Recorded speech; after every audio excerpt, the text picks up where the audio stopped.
Բարև Factor TV հյուրը DSA խորհրդատվական խումբ ընկերության գլխավոր տնօրեն Պեկ նախկին նախագահ Դավիթ Անանյանն է, ողջույն պարոն Անանյան։ Դուք ես ինչքան հետևել եմ քննադատաբար եք վերաբերվում Հայաստանի Միացյալ Նահանգների իշխանությունների Թրամփյուղի նախագծին եւ դա ըստ իշխանության ռեգիոնի ապաշրջափակման հնարավորություն է պարոն Անանյան Հայաստանի ինքնիշխանության իրավազորության տարածքային ամբողջականության հարգմամբ ինչն է ձեր թերահավատության պատճառը։ Շնորհակալություն հրավերի համար։ Ես ոչ թե թերագնահատում եմ կամ քննադատում եմ ինքը գործընթացը, այլ եթե մի փոքր ուշադիր լինենք, ինքը ունի մի քանի ուղղություն՝ դիվանագիտական, քաղաքական եւ տնտեսական։ Իմ անհամաձայնությունը դա որպես տնտեսական ինչ-որ սուպեր պրոյեկտ ներկայացնելու այսօրվա իշխանությունների ջանքերի դեմ է ուղղված։ Իմ ընդհանուր անհամաձայնությունը տնտեսական հաշվարկների մեջ է։ Այսինքն այն, որ դա չի լինելու տնտեսական ինչ-որ մեծ բում ապահովող, ինչ-որ այդպիսի մի ենթակառուցվածքային նշանակություն ունեցող կառույց Տրամփի ուղին։ Բայց դրա քաղաքական ու դիվանագիտական նշանակությունը դեռևս խորը վերլուծության կարիք ունի եւ ամեն դեպքում պրոֆեսիոնալ չի լինի միանգամից այն քննադատել առնվազն այն պատճառով, որ Ամերիկայի Միացյալ Նահանգների նախագահի բարձր հովանու ներքո է նախաստորագրվել ինչ որ փաստաթղթեր։ Այդտեղ մենք որոշակի առումով նաև պետք է մի քիչ ներբանեկատվություն ունենանք այն քննադատելուց առաջ։ Հետևաբար իմ քննադատությունը կապված չէ ընդհանուր գաղափարին, ընդհանուր դրա քաղաքական ու դիվանագիտական նշանակությանը, այլ դրա տնտեսական էֆեկտի ավելի քան գերագնահատված ներկայացմանը հանրությանը։ Շատ լավ, իշխանությունն ասում է թուրքեր եւ ադրբեջանցիներ պատժել են մեզ փակելով սահմանը, եւ եթե նույնիսկ Հայաստանը այսպես ոսկու ծով չի դառնալու, պարոն Անանյան, ամեն դեպքում կիսաշրջափակումից դուրս գալը չի կարող տնտեսապես շահավետ չլինել, եթե նույնիսկ մենք ապաշրջափակվում ենք այնպիսի ագրեսիվ վտանգավոր հարևաններ, ինչպիսին Թուրքիան եւ Ադրբեջանն են։ Համաձայն չեք, որ ամեն դեպքում դրական կլինի, եթե բացվեն ճանապարհները, եթե նույնիսկ, ինչպես նշեցի, սարերը ոսկի չեն դառնալու։ Տեսեք, ցանկացած անհաղթահարելի ռիսկեր եք տեսնում։ Կան ռիսկեր եւ դրանք տնտեսական, քաղաքատնտեսական եւ քաղաքական են։ Դրանց մասին անպայման պետք է մենք խոսենք եւ այստեղ պետք է մենք բացահայտենք մեր երկրի դիմադրողականությունը, թե տնտեսական, թե քաղաքական առումով։ Հարցը հնչում է, եթե մենք խոսում ենք արդյոք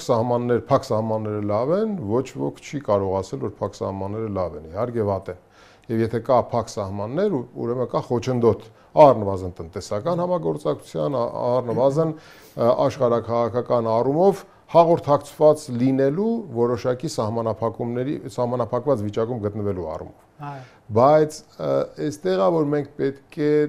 շատ կարևոր ռևիզիայի ենթարկենք։ Դեռևս սահմանների բացելը, դեռևս ենթահամակարգային ենթակառուցվածքներին տարածաշրջանային միանալու այդպիսի ցանկություն ունենալով սահմաններ բացելը չի կարող այնպիսի կախավարկած ունենալ, որ դա լավ է լինելու։ Բոլոր դեպքերում, այսինքն լավ է որ սահմանը բացվեց։ Օրինակ, պատկերացրեք Մաստարայի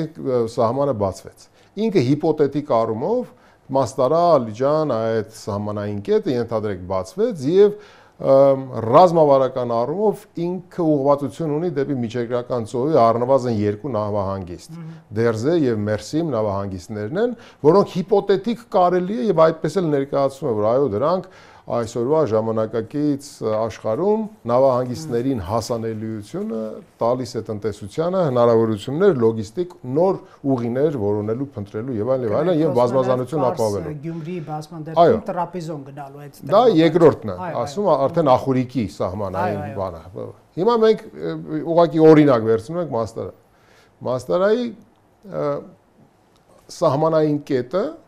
տեսեք շատ կարճ ունի Հայաստանում կտոր, որը ըստ էության վերանորոգված է, որտեղ նաև ունենք վերանորոգված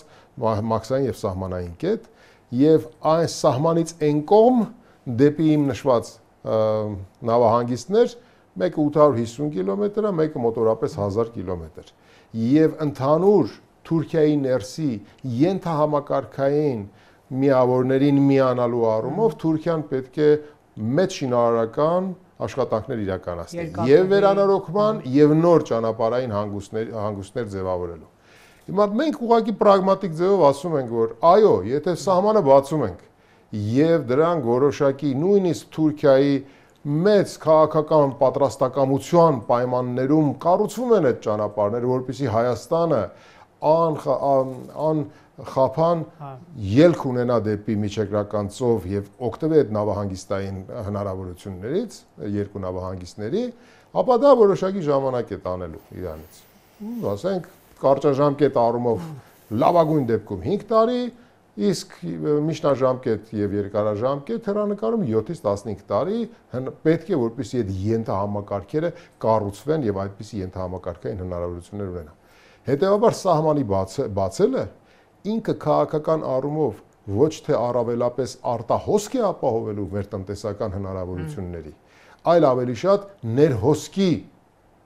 վտանգ կա։ Եվ այստեղ որ մենք պետք է գնահատենք ներհոսքի պայմաններում մեր տնտեսությունը դիմադրողականության առումով կան նաև իրավակարգավորման, նաև զարգացվածության առումով այն նախապայմանները, որպեսզի մենք ասենք, որ մեր տնտեսությունը բավարար չափի դիմադրողականություն կունենա եւ չի ենթարկվի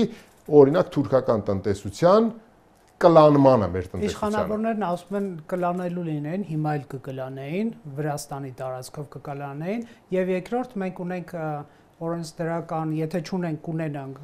գործիքակազմեր, այդ ձեր ասած բացական հոսքը զսպելու։ Եկեք իրար հետ խորհենք։ Որ ասում են այսօր էլ կա այդ հնարավորությունը, իհարկե, դա անդիմախոսները օգտվում են գիտեք ինչ խոսույթից, որ այսօր էլ թուրքական ապրանքները գալիս են Հայաստանի շուկա, բայց այս խողովակներով տուրիստական բեռների անվան տակ։ Հիմա մի բան է, որ տուրիստական բեռների անվան տակ ըստ էության կիսակոնտրաբանդային եղանակներով են գալիս։ Մի բան է, երբ որ բացված է սահմանները եւ կա Թուրքիայի պետության ուղղակի հովանավորչություն իր տնտեսությանը տնտեսական էքսպանսիայի ենթարկելու շատ ավելի փոքր շուկան։ Տարբերություն կա այդտեղ։ Եվ երկրորդ մասը դրան դա է ձեր գիտեք իհարկե փափուկ ուժը մենք ունենք Բաթումի պատմությունը, տեսեք մեծ պրոյեկտներ արեցին փափուկ ուժը, տնտեսական ներդրումների փափուկ ուժով Վրաստանը մի պահ տեսավ, որ թուրքական կապիտալը շատ մեծ ակտիվությամբ ներթափանցել է Վրաստան եւ դրան հակակշիռ օրինակ սկսվեց Չինաստանի հետ տնտեսական մեծ գործարքներ եւ մեծ պայմանագրեր, ռազմավարական մեծ ծրագրեր իրականացնելու այդպիսի քաղաքականություն, որպիսի կարողանան որոշակի հավասարակշռություն մտցնել։ Իսկ քաղաքական իմաստով, պարոն Անանյան, տեսեք, իշխանությունը փորձում է նաեւ կամ մերձ իշխանական շրջանակներ, որ սա նաեւ, այսպես ասենք, մեր ինքնիշխանությունը կահարգի եւ նրանք շատ հաճախ համեմատության մեջ են դնում նոյեմբերի 9-ի հայտարարության 9-րդ կետի հետ։ Ասելով, տեսեք, այնտեղ ռուսական ԱԴՑ-ն պետք է կանգներ, անվտանգային մաքսային սահմանային վերահսկողություն ինքը վերցներ եւ հիշում եք Իրանի հետ մեր անցակետում էլ էին այն ժամանակ ռուսները, այսինքն հիմա էլ սահմանապահներ կան, հա, այդ ճանապարհը, այսինքն ամբողջությամբ հարավային սահմանը եւ ճանապարհը իրար հետ անցնում է Ռուսաստանի վերահսկողության տակ։ Այս պարագայում ասում են, մենք ենք վերահսկելու, այսինքն այո, հայ-ամերիկյան համատեղ ձեռնարկություն է ստեղծում, որը պետք է պատվիրակի ենթակառուցվածքների կառուցումը, երկաթուղի եւ այլն, տարբեր ընկերությունների, բայց Հայաստանի մաքսավորները պետք է լինեն եւ այլն, այսինքն նրանք սա հաղթաթուղթ են, այսպես ձևակերպում, որ մենք չտվեցինք միջանցք եւ հասանք լուծման, որ մեր ինքնիշխանությունը ապահովում է։ Դուք ինչ կարծիք ունեք այս մասին։ Ընկալման խնդիր է, որովհետև իրենք նաև իրենց խոսույթի մեջ շատ դեպքերում հակասում են հենց իրենց խոսույթի։ Ամեն դեպքում եկեք մենք ֆիքսենք, որ նոյեմբերի 9-ի փաստաթուղթը, քանի դեռ ստորագրությունները հետ կանչված չեն, ինքը ամենայն հավանականությամբ հանդիսանում է որոշակի փաստաթուղթ։ Այո, ցավոք սրտի այդ փաստաթղթի հիմնական մասը, բոլոր կետերը իրանք ժամանակավարებության առումով արդեն իրագործելի չեն, որովհետև հայտնի իրադարձություններ են տեղի ունեցել, բայց ամեն դեպքում Ռուսաստանը համարում է, որ ինքը այդ համաձայնագրի, այդ երակողմ համաձայնագրի շրջանակներում դեռևս ունի որոշակի մանդատ, որը ձեռք է բերել երակողմ համաձայնագրի շրջանակներում։ Սա դնենք մի կողմ։ Հիմա խոսույթը ասում են, որ հայ-ամերիկյան ինչ որ կազմակերպություն, ինչ կազմակերպության մասին է խոսքը։ Մենք չգիտենք, դուք որ դա ասում եք, սրանք ոչ դուք գիտեք, ոչ ես, որովհետև չկա տեղեկատվություն, որը բացահայտվել է։ Ինչպիսի կազմակերպություն։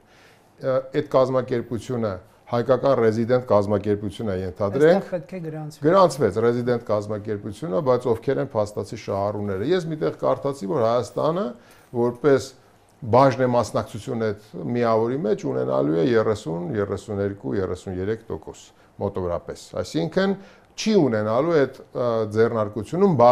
բաժնե մասնակցության հսկող փաթեթ չի ունենալու։ Ես միտեղ կարդացել եմ։ Ըստ էմ լավագույն դեպքում 50-50 կլինի, հաշվի առնելով, որ ֆինանսական ներդրումները ամերիկյան կողմն են։ Ես չգիտեմ, դուք ավելի պայծառ եք նայում աշխարհին, ես մի քիչ ավելի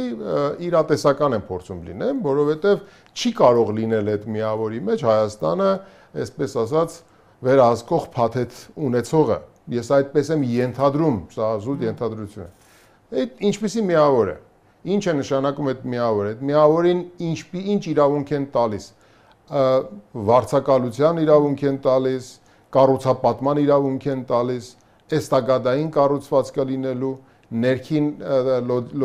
լոգիստիկ ուղիների հետ առնչություն ունենալու է, չի ունենալու հարցեր կան, որոնց պատասխանները մենք ոչ մեկս չունենք։ Եվ ասում են, որ գիտեք, չի լինելու մեր մաքսային ծառայության, Պետք նախագահը ասում է, որ մենք իրականացնելու ենք մաքսային հսկողություն, բայց օրինակ երկրի վարչապետը ասում է, որ գիտեք,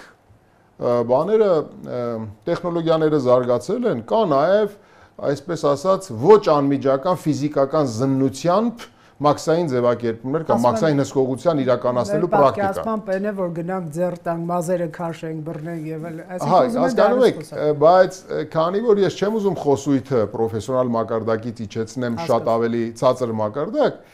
եկեք ուղղակի ֆիքսենք, որ չի լինում մաքսային հսկողություն հեռավար եղանակով։ Իսկ եթե օրինակ դեմքի ճանաչման մեխանիզմ գործի, վստահ եմ դուք տարբեր օդանավակայաններում, ասենք եվրոպական, հատկապես ամերիկյան կամ Եմեն ներքին տարածքում քաղաքացին գալիս է կամ անձնագիրը ցույց է տալիս իր դեմքը ճանաչում եւ ինքը անցնում է, որովհետեւ մեկը կմոտենա այն ժամանակ, երբ որ հայտնաբերվի ինչ որ վտանգավոր բան։ Այո, որ ասում եք կմոտենա այն ժամանակ, այդ մանդատը պետք է ունենա։ Քանի որ մենք տեսնում ենք, որ հարևան երկրի նախագահի խոսույթում շատ ավելի կոշտ ձևակերպումներ կան, եւ նա ասում է, որ մեր քաղաքացիները եւ բեռնափոխադրողները չպետք է տեսնեն հայ սահմանապահի եւ հայ մաքսավորի երես, ես համարում եմ, որ այդտեղ կա որոշակի պարտադրանքի էլեմենտ։ Եթե կա որոշակի պարտադրանքի էլեմենտ եւ այստեղ էլ խոսում են ժամանակակից տեխնոլոգիաներով հեռավար մաքսային հսկողություն իրականացնելու հնարավորության քննարկման մասին, ապա ես ունեմ լեգիտիմ իրավունք կարծելու, որ այն ինչ որ միջազգային պրակտիկայում այո մաքսային հսկողություն կա սահմանակից երկրներում, որը որ մաքսիմում զրոյական մասնակցություն է ենթադրում մաքսավորի, բայց այդ երկրները ունեն շատ բարի դրացիական փոխհարաբերություններ։ Եթե մենք ունենանք 50 տարի հետո Ադրբեջանի հետ, եթե օրինակ Ադրբեջան երկիրը դեռ գոյություն կունենա, Հայաստան երկիրը դեռ գոյություն կունենա, եթե 50 տարի հետո մենք կունենանք այդպիսի բարի դրացիական փոխհարաբերություն, կարող է մենք էլ այն ժամանակ ունենանք շատ ավելի մեղմ մաքսային հսկողություն, որը ենթադրում է զրոյական ֆիզիկական մասնակցություն, բայց չի բացառում դա, որտեղ մաքսային հսկողությունը դա նաև օպերատիվ տեղեկատվության իրացման հնարավորություն պետք է ունենա, նաև որոշակի ֆիզիկական զննություն պետք է ունենա բեռնախցիկների կամ նույնիսկ տարանցիկ բեռնափոխադրումների ժամանակ նաև որոշակի միջազգային նորմեր կան, որ դու պետք է հնարավորություն ունենաս, օրինակ հավաստիանալ, որ քո երկրի տարածքով տարանցիկ բեռները արգելված բեռներ չեն։ զենք զինամթերք չեն եւ արգելված դեղամիջոցներ չեն, նարկոտիկներ չեն, նարկոտրաֆիկ չի եւ այլն։ Բայց լավ գիտեք, որ միջազգային պարտավորություններ ունի, որ այդպիսի անցումներ թույլ չտա, որևէ մեկի կամքով չի կարող Հայաստանը հրաժարվել մաքսային վերահսկողությունից։ Ես հիշեցի ձեր նախորդ հարցի ժամանակ, որ ասում էին նաեւ սահմանային հսկողություն մենք իրականացնենք որ մեր ներքին օրենսդրությամբ սահմանային ասելով, այսինքն որոշակի հովանավորչական իրավակարգավորումներ կմտցնենք իր օրենսդրության մեջ, որպեսզի Թուրքիայի տնտեսությունը չկլանի։ Ես վերադառնում եմ դրան եւ այս հարցը ու այս հարցը, վերջին հարցը կապում է մի շատ կարեւոր հանգամանքով։ Մենք ԵԱՏՄ-ի շրջանակներում մաքսային հսկողություն իրականացնում ենք ԵԱՏՄ մաքսային օրենսգրքի շրջանակներում։ Հետևաբար օրինակ միանձնյա որոշումներ կայացնելու սահմանափակումներ ունենք եւ այո մաքսային հսկողություն իրականացնելու առումով նաեւ միասնական մաքսային օրենսգրքի եւ մաքսային օրենսդրությամբ ԵԱՏՄ մաքսային օրենսդրությամբ պարտավորություններ ունենք, որ դա պետք է կատարենք։ Սա չպետք է մոռանալ։ Շնորհակալ եմ ձեր տեսակետի համար այս հարցով, քանի որ դուք ասես հրապարակային ակտիվություն եք դրսևորում, վստահ եմ հետաքրքրում է նաև հեռուստադիտողներին, դուք 26-ի ընտրություններին անձամբ մասնակցելու նպատակ ունեք եւ քանի որ առիթը եկել է, պարոն Անանյան, միանգամից հարցս տամ, ինչ որ շոշափվում է, որ դուք կարող է Սամվել Կարապետյանի նախկին վարչապետ Կարեն Կարապետյանի, Արման Թաթոյանի եւ այլ անձանց հետ նույն թիմում հանդես գաք։ Արդյոք ունեք քաղաքական ձեր հեռանկարի վերաբերյալ որոշակիություն։ Չկան նման քննարկումներ։ Կա հստակ դիրքորոշում մխրճվելու քաղաքական գործընթացների մեջ։ Դա անձնական, այո, այդպիսի որոշում կա։ Կան նաեւ որոշակի քննարկումներ, բայց ձեր մատնանշված անձանց հետ քննարկումներ կամ ինչ-որ մտադրություններ չկա։ Թերևս մենք առանձնացնեի պարոն Թաթոյանին, որի հետ մենք ակտիվ շփումների մեջ ենք։ Որոշակի շփումների մեջ ենք։ Հնարավոր է խոսակցություն հիմնեք։ Շատ հնարավոր է։ Շատ հնարավոր է եւ գիտեք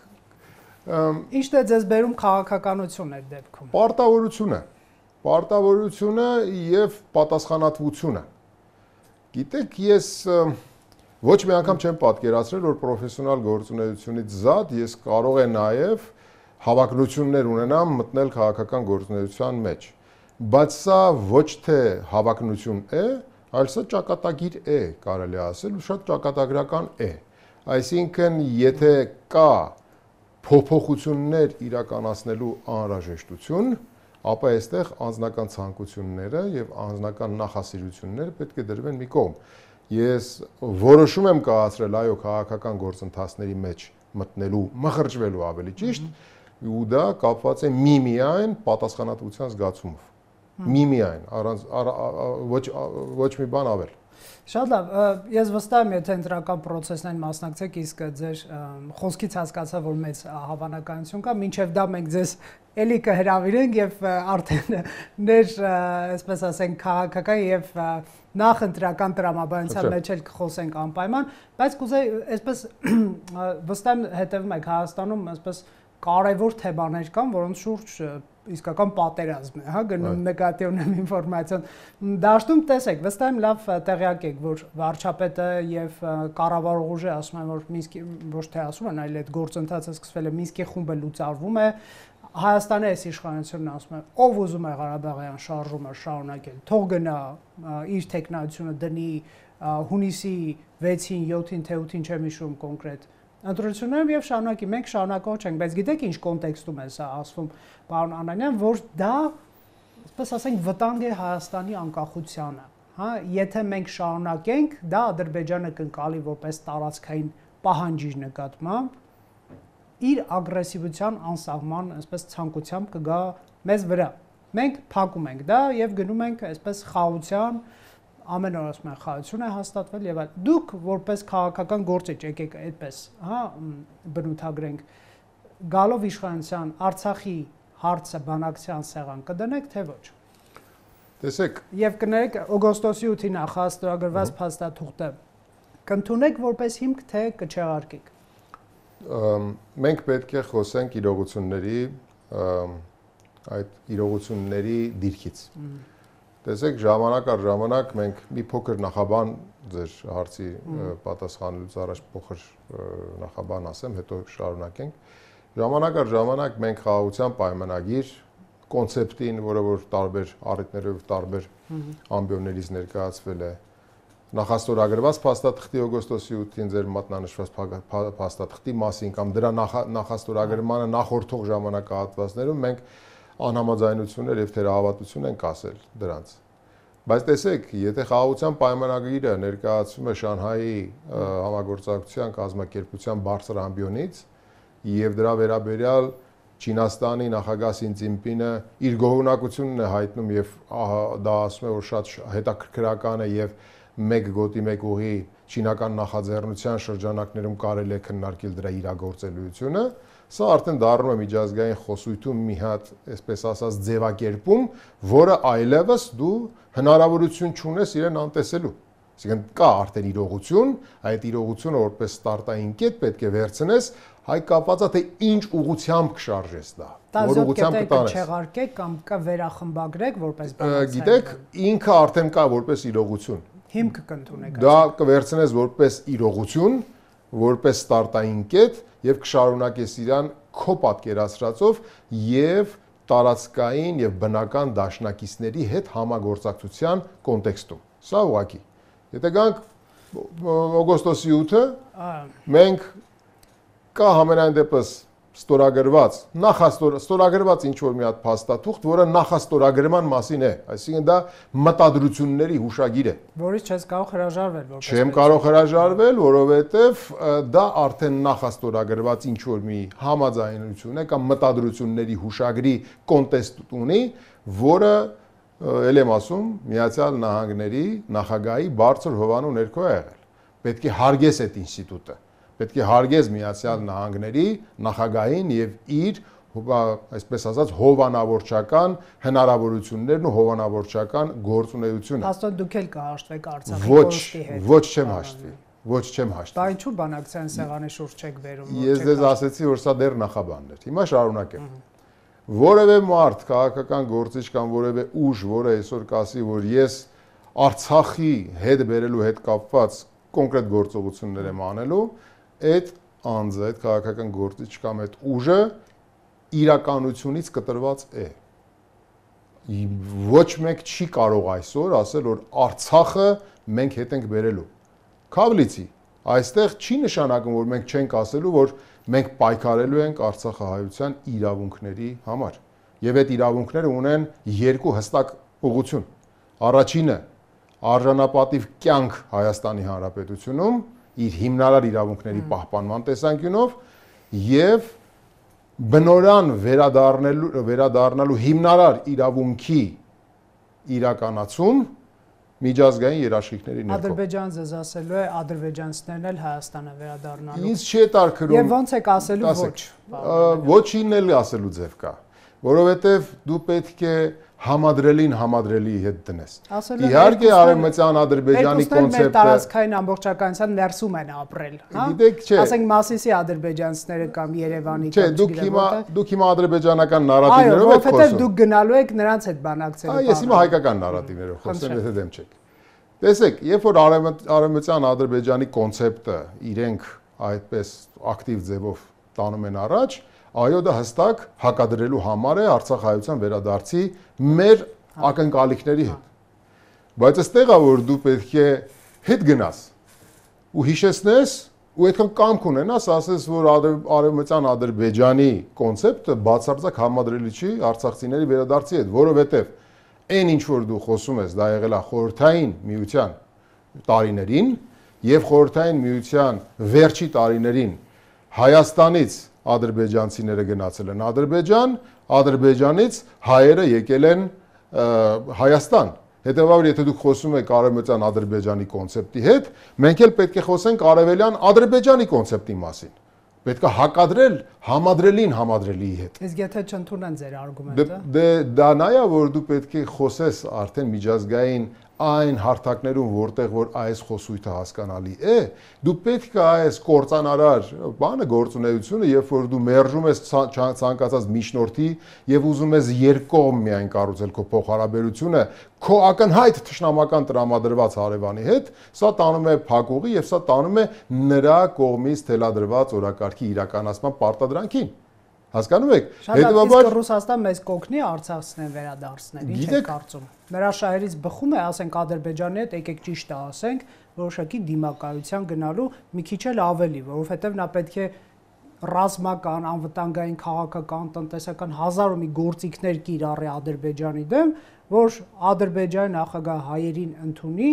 եւ ինքնավարություն տա, ինչ որ անվտանգային երաշխիք։ Դուք պատկերացնում եք ինչպիսի հարկադրանք պետք է Ռուսաստանից օրինակ, հա, ես քանի որ նոյեմբերի 9-ով իրենց են բերում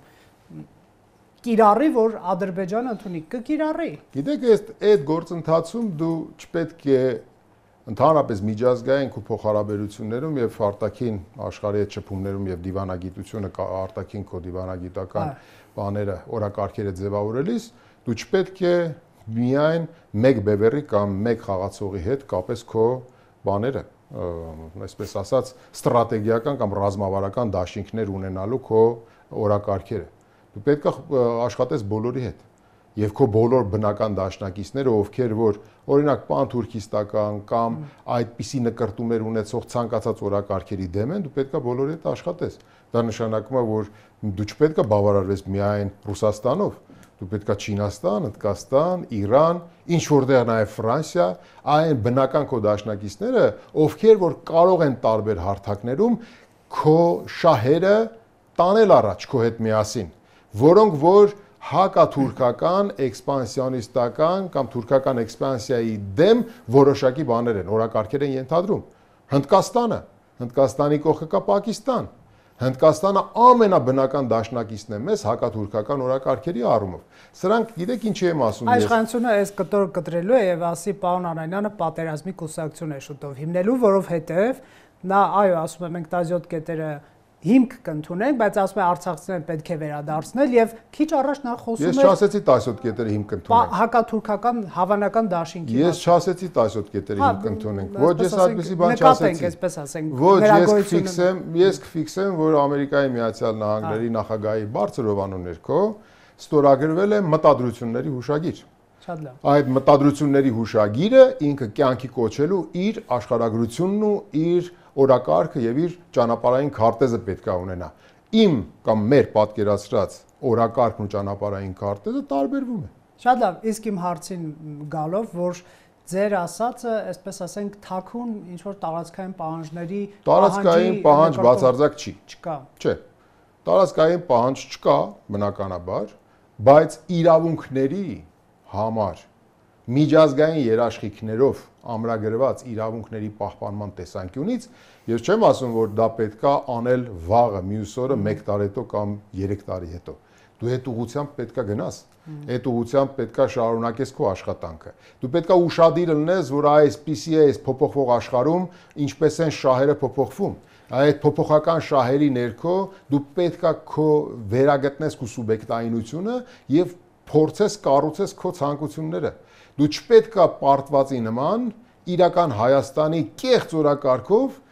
քո անմիջական, այսպես ասած, թշնամական տրամադրված հարևանների խոսույթները սպասարկես։ Հասկանում եք։ Եվ նայեք, մենք երբ որ խոսում ենք Ադրբեջան եւ Թուրքիայի մասին, չէ, մենք ավելի շատ մեր ուշադրությունը այսօր ավելի շատ պետք է տեսնենք, թե պաշտոնատար անձիկ ժամանակ առ ժամանակ ինչպիսի խոսույթներով են հանդես գալիս։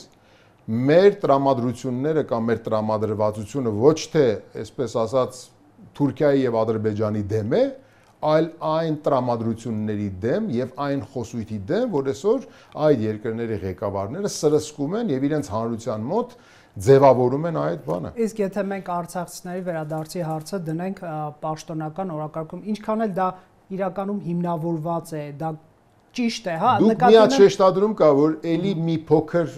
իմ ասածը ես չեմ ասում, դուք տեսեք, դուք ասում եք արցախցիների վերադարձ, չէ՞։ Ես ասում եմ արցախցիների իրենց հիմնարար իրավունքների համար մենք պետքա պայքարենք, որը նաև ենթադրում է բնորան իրենց վերադարձը միջազգային երաշխիքների ներքո։ Վերադարձը իրավունքներից մի դետալ է ընդհանրապես։ Միջազգային երաշխիքների ներքո, այսինքն սա բանաձև է, ամեն բանաձևը, ամեն մի բառը իր տակ ունի որոշակի կոնցեպտուալ նշանակություն։ Երբ որ դուք ասում եք արցախցիների վերադարձը պետք է այսպես անենք, այնպես անենք, ինքը մի քիչ մերկանում է։ Փոքրանում է, հասկանում եք, որովհետև իմ կարծիքով այդտեղ շատ կարևոր շեշտադրումներ կան, որ պետքա պահվեն։ Հիմնարար իրավունքների մասին է խոսքը։ Այն իրավունքների, որոնք որ ՄԱԿ-ի կանոնադրությամբ համայն աշխարհի բան են արվում, ասվում են, ազդարարվում են, դրա մասին է խոսքը։ Դուք մեղադրեցիք իրականությունից կտրված լինելու մեջ այն մարդիկ, որ ասում են Արցախը վերադարձնենք, հա, բայց սա էլ մի քիչ բան չի ներկա աշխարհաքաղաքականություն ոնց որ հաշվի չառնող։ Կարող է սխալվում եմ, խնդրում եմ ձեր տեսակետը, ինչու որովհետև տեսնում եք ինչ է կատարվում։ Պատերազմներ ամենուր եւ եթե նախկինում ասենք Միացյալ Նահանգները ենթադրեն կամ Մեծ Բրիտանիան, ՄԱԿ-ի ախը ինչ որ մի հատ թուղթ էին ուզում որ Իրաք մտնեն կամ եւ այլն, հիմա գալիս են Իրանը, խփում են ու գնում են առանց ՄԱԿ ախը եւ առանց միջազգային իրավունք, առանց միջազգային որևէ երաշխիք, բան չկա էլի։ Հիմա դուք որ կառույցը կամ պետությունը մեզ պետք է տա կամ Ադրբեջանին հարկադրի, որ Արցախի մեր հայրենակիցներ, ովքեր էթնիկ զտման է ենթարկվել եւ իրենց տները զրկվել են, վերադառնալ միջազգային այսօր ոչ մի պետություն եւ ոչ մի հարթակ, դուք ճիշտ եք։ Բա ինչու եք հարց առաջ Ես ապագայի մասին եմ խոսում եւ ապագայի մարդու կոնցեպտի աչքերով եմ նայում աշխարհին։ Երբ որ այսօրվա իշխանություններն ասում են, որ մեր անվտանգության հիմքում ոչ թե բանակը պետք է լինի եւ մեր ուժեղությունը, այլ պետքա լինի, չգիտեմ ինչը, դե կոնցեպտուալ առումով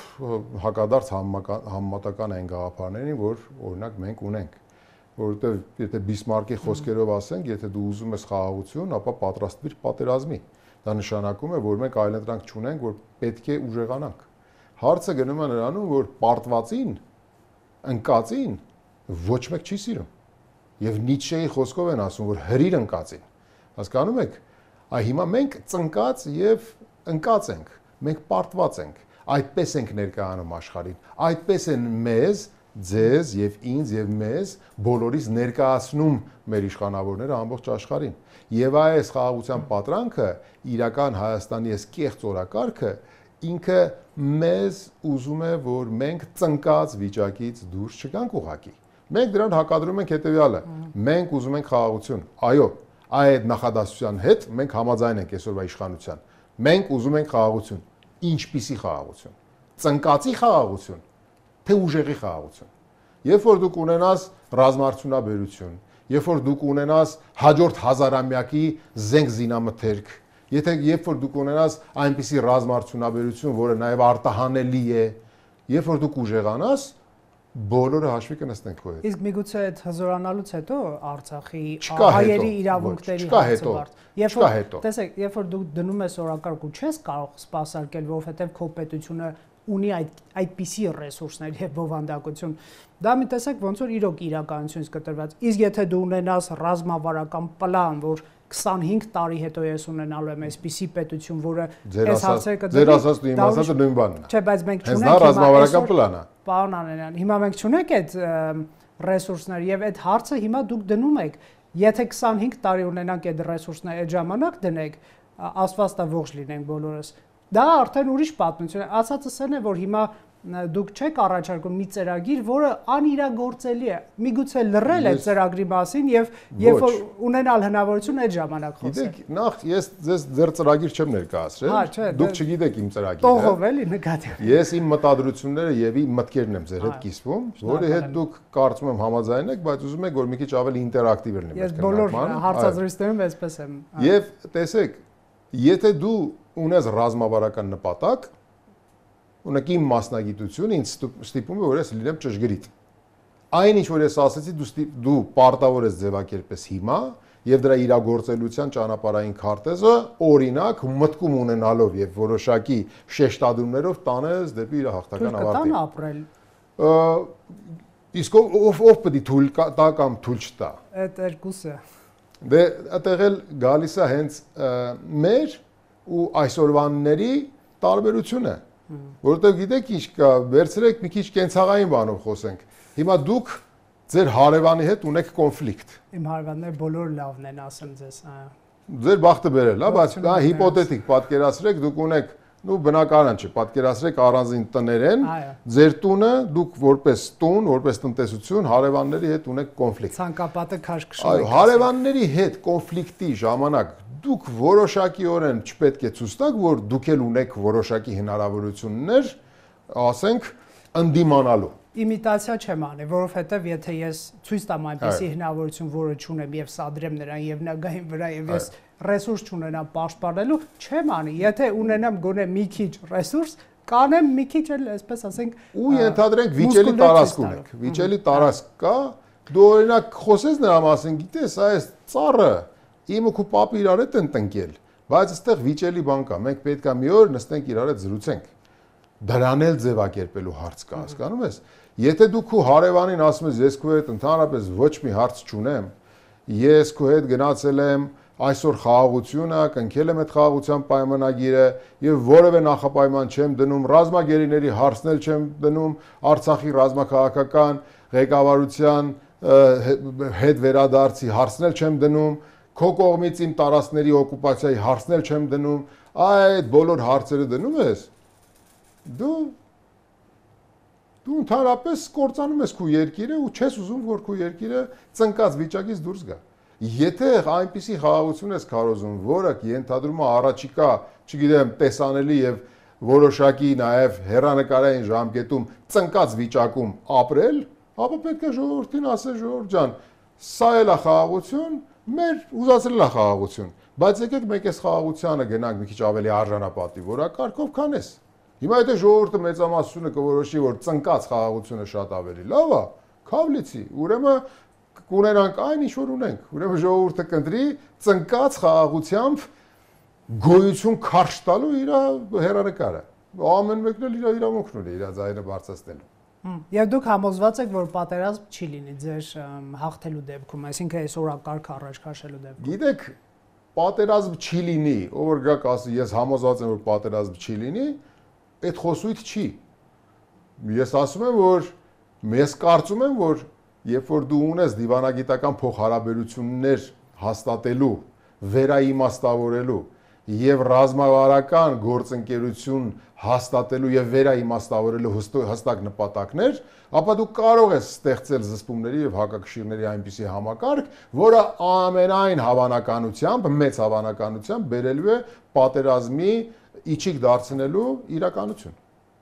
Շնորհակալ եմ, պարոն Անանյան, ձեզ էլի կսպասենք առաջիկայում, սիրով շնորհակալություն կրկին։ Factor TV-ում հյուրընկալել ենք Դավիթ Անանյանին։